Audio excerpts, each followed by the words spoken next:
নমস্কার, অঙ্কিরিয়া মিনি ব্লগে আপনাদেরকে স্বাগত। আজকে করে দেবো চিকেনের স্টমাক রেসিপি। ফার্স্টে আলুগুলো ভেজে নিলাম, এবার দিয়ে দেবো গোটা গরম মশলা, একটু ভাজতে না ভাজতে কাঁচা পেঁয়াজ দিয়ে দেবো। কাঁচা পেঁয়াজটা ভেজে এর মধ্যে একটুখানি চিনি দিয়ে দেবো। তারপরে দিয়ে দেবো কাটা টমেটোটা যাতে সেদ্ধ সেজন্য নুন দিয়ে দিলাম। এরপরে দেবো আগে থেকে পেস্ট করা কাঁচা পেঁয়াজ, আদা, রসুন, সেই পেস্টটা দিয়ে দিলাম। পেস্টটা দেওয়ার পরে আমি শুকনো মশলা কিছু দিয়ে দেবো, যেমন লঙ্কা গুঁড়ো, ধনে গুঁড়ো, জিরে গুঁড়ো, হলুদ গুঁড়ো এবং লাল মরিচের গুঁড়ো।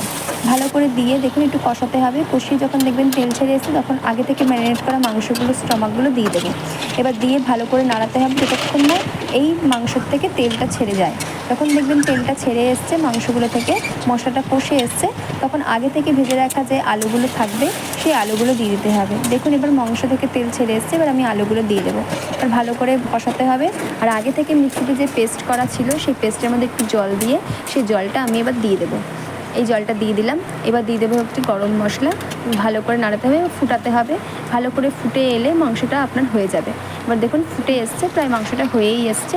আপনারা বলবেন কেমন লেগেছে আমার রেসিপিটা। আবার নতুন কোনো ভিডিও নিয়ে আপনাদের সামনে হাজির হব।